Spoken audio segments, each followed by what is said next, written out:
안녕하십니까. 로집사 채널 운영하고 있는 법무법인 LKB의 이정엽 대표 변호사입니다. 반갑습니다. 네, 반갑습니다. 예, 서동규 회계사입니다. 예, 오늘도 어김없이 지금 저희 팀에서 주요하게 하고 있는 하루 인베스트와 델리오의 진행 상황에 대해서 먼저 간단하게 저희가 오픈할 수 있는 범위 내에서 말씀드리도록 하겠습니다. 먼저 어제 회계사님이랑 저희 변호사님이 같이 회생법원에 채권자 면담 다녀오셨죠? 네, 어제 그 재판부에서도 이 신청된 지금 델리오나 하루 사건에 대해서 조금 더 상의를 하고 싶고 이야기를 좀 들어보자. 어떤 내용이냐 이런 거를 좀 들어보기 위해서 저희하고 면담을 했습니다. 예.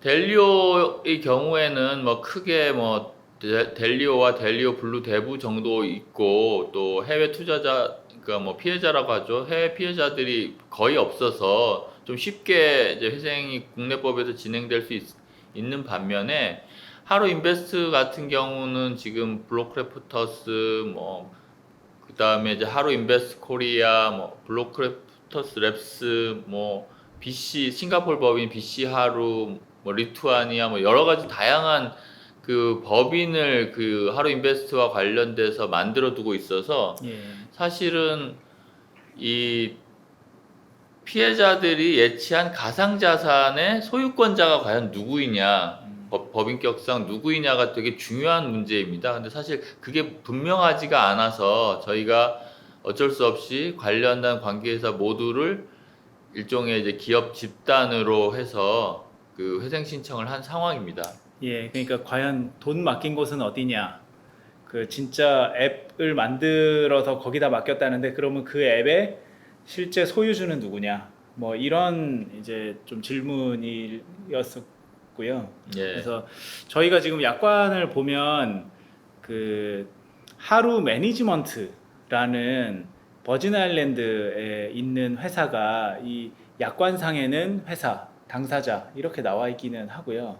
근데 이 회사도 과연 그럼 진짜 버진 아일랜드에서 운영을 하냐라고 봤을 때는 뭐 지금 뭐 기사나 이런 부분에서 보기에는 사실 그렇지 않은 것 같거든요. 그러니까 그런 거 문제를 해결하기 위해서 여러 가지 이제 기업 집단 혹은 결합 기업 도산이라는 주제가 나오게 된 거고요. 그러니까 페이퍼 컴퍼니를 두고 사실상 다른 데서 운영한다거나, 그러니까 그런 경우에 이제 페이퍼 컴퍼니가 여러 개 있으면 사실 그 법률적 주장을 우리는 당사자가 아니다 이런 식으로 피해갈 수 있는 그런 그러니까요. 여지가 있어서, 그런 걸 막기 위해서 이제 법인격 부인론이라는 이제 법리가 많이 발전돼 왔는데, 그런 경우도 마찬가지로 한꺼번에 이제 법인격을 부인할 페이퍼 컴퍼니와 실제 운영 가능한 관계자 모두를 그 회생 절차 혹은 또 도산 절차에 넣을 수 있다는 그런 주장이 좀 강력하게 대두되고 있고, 그 경우에 심리 방법에 대해서 어떻게 해야 되느냐라고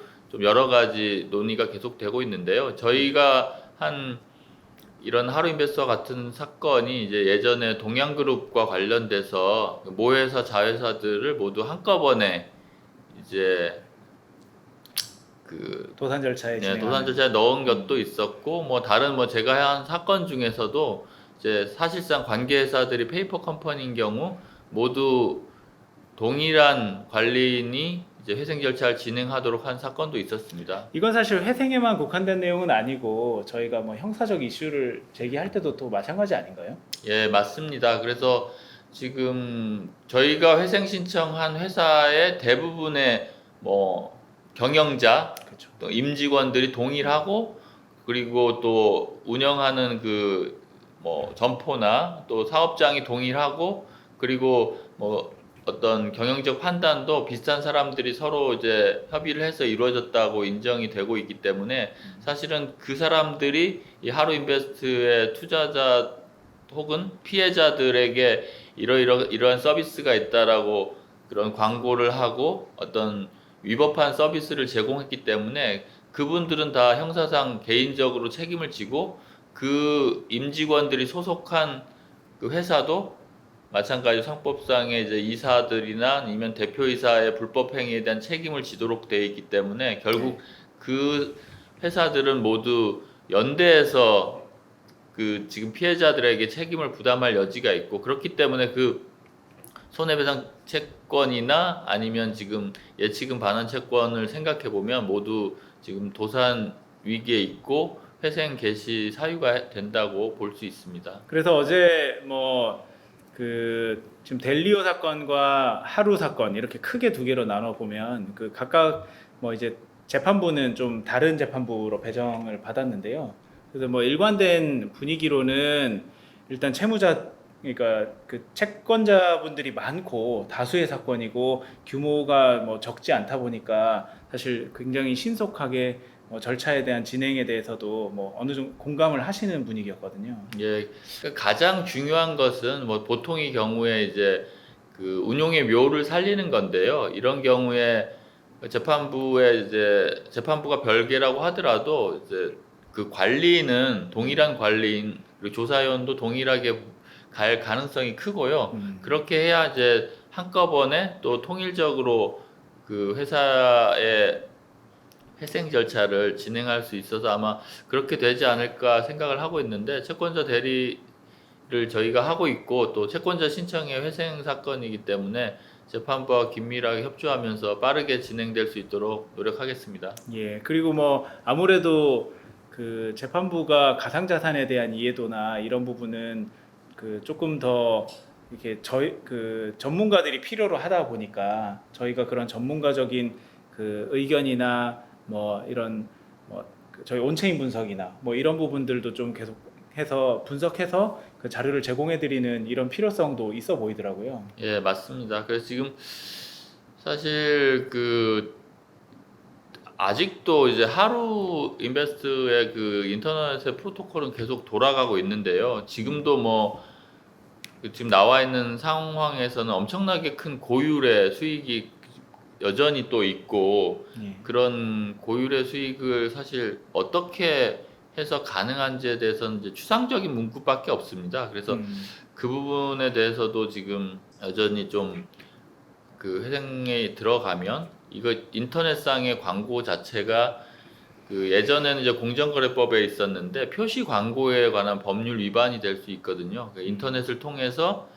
그 투자자나 혹은 구매자들의 어떤 투자 판단 혹은 뭐 구매 판단에 좀을 이제 흐리게 할 수 있는 그런 뭐 허위나 과장된 광고를 하게 되면 마찬 그 법에 의해서 처벌받게 됩니다. 그래서 그거에 그 문제에 대해서는 아직 그 뭐 법이 개정된 지 얼마 안 돼서 많은 사례는 없는데 이 사건도 이제 그렇게 볼 여지가 있다고 생각하고요. 지금 여기 보이실지 모르겠지만 이게 지금 제가 캡처해 놓은 그 하루 인베스트의 앱에 나와 있는 앱에 나왔는 여전히 지금 나와 있는데 여기 보시면 그러니까 140개국에 8만 명 이상의 이용자가 있고 지금 2.2 빌리언 달러만큼의 거래가 있었다는 그걸 지금 광고를 하고 있거든요. 그만큼 네. 국제적이고 좀 문제가 큰 지금 이 사안입니다. 그리고 저희가 이제 뭐 해외에서 뭐 미국이나 싱가포르, 캐나다, 뭐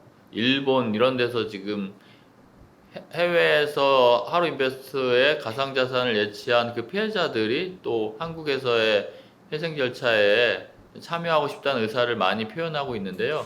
그 이유는 하루 인베스트의 피해자들에 대한 정보, 데이터베이스라든지 그리고 예치한 지갑 같은 게 모두 지금 저희가 판단하기로는 하루 인베스트의 사무실이 위치한 블랙크래프터스 사무실에 있다라고 보고 있기 때문에 어쩔 수 없이 지금 한국에서 이 절차를 진행할 수밖에 없다고 해외에 있는 피해자들도 그렇게 판단하고 있는 것 같습니다. 네, 그래서 많은 문의를 또 주시고 계신 상황이죠. 네, 그래서 저희가 대리를 많이 하면 사실상 많이 할수록 좀 절차 진행이 빨라지는 효과가 있고 이게 그 한국에서의 어떤 그 공고나 아니면 그 채권자 신고 같은 절차가 사실 너무 느려지면 느려질수록 오히려 다른 절차에 의해서 또 피해 회복이 될 가능성이 있어서 그 부분이 좀 우려되긴 하고 있습니다. 예. 앞으로 절차 어떻게 좀 진행된다고 봐야 될까요? 재판부에서는 이제 빨리 진행을 하려고 하다 보니 일단은 기존 경영진 기업들이 마음대로 여전히 가상자산을 이제 처분하거나 이전시키를 막기 위해서 그 보전 처분이 있을 것으로 생각되고요. 또 그리고 현실적으로는 지금 법인으로 활동을 하고 있기 때문에 그 법인과 관련된 여러 상거래 채권자나 이런 사람들이 강제 집행을 할 우려가 있으니까 그런 강제 집행에 대해서도 일단 금지를 하는 포괄적 금지 명령이 금방 내려질 것이라고 생각합니다. 그리고 그 이후에 이제 좀 관리인이 선임돼서 투명하게 이제 자산 조사를 하고, 그래서 지금 피해자들이 가장 원하는 거 알고 싶어 하는 것이 바로 그럼 도대체 얼마 남았냐, 그러니까요. 어디서 손해를 받고 네. 왜 손해를 받았느냐, 이거에 대한 정보를 안 알려주고 있는데 네. 관리인이 그 조사위원회 조사를 통해서 아마 곧 명명백백하게 밝혀질 것이라고 생각하고, 그 과정에서 피해와 발생에 대해서 잘못이 있다면 그에 따라서 지금 절차 내에서 경영진이나 책임 있는 당사자들 상대로 민형사상의 절차도 추가하려고 하고 있습니다. 네, 그러니까 형사적인 뭐 곳에서 또 문제가 있는지도 파악하겠지만 회생 절차 안에서도 조사를 통해서 또 문제가 또 드러날 수도 있겠네요. 네, 지금 뭐 안타깝게도 지금의 기존 경영진들이 전혀 채권자들의 그 궁금한 걸 풀어주지 않고, 또 하루인베스트 같은 경우에는 이렇게 공식적인 자리에 나타나고 있지도 않고 전부 이제 출근도 안 하는 상황으로 생각됩니다. 그래서 과연 이제 회계 자료라든지 그 고객 계정에 대해서 어떻게 이제 파악을 할 것인지 좀 우려가 되는 점도 있긴 한데요. 그 부분에 대해서는 좀 저희가 최대한 노력을 해볼 것이고, 만약 문제가 있다고 하면 대표자들은 대표자 민사상 개인으로도 책임질 수 있으니 그 피해 회복을 위해서 좀 협조하는 것이 좋을 것이라고 생각합니다. 네, 알겠습니다. 저희 이제 그 절차가 본격적으로 좀 진행이 된다고 보이는데요. 그 계속해서 뭐 이번 주, 다음 주 아마 좀 뭐 계속된 그 정보들을 또 그 전달을 해드려야 될 것 같아요. 예, 예. 알겠습니다. 그리고 예. 지금 그와 별도로 뭐 형사 절차도 지금 곧 진행이 되고 있는 것으로 알고 있고요.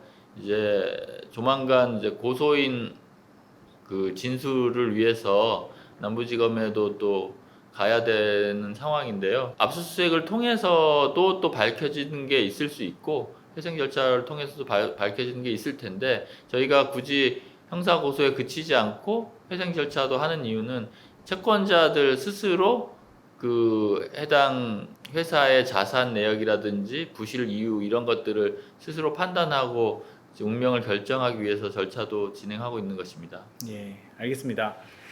그 오늘도 말씀 감사합니다. 네, 이것으로 이제 하루인베스트와 델리오에 대한 뭐 궁금증을 좀 풀어드렸고요. 앞으로 이제 로집사 채널에서는 그 다양한 여러 가지 그 사회적으로 그 많은 피해자가 발생한 사건들에 대해서는 이제 오픈 채팅방을 통해서 로집사란 이름으로 그 어떤 뭐 피해자들을 서로 소통하는 창구로 활용할 계획이고요. 그리고 그 피해자들과 소통한 내용들에서 필요한 법적인 문제들을 또 이 유튜브 채널에서 지금 하루인베스트와 델리오처럼 계속해서 뭐 소통을 하고 대외적으로 알리는 창구로 활용할 생각입니다.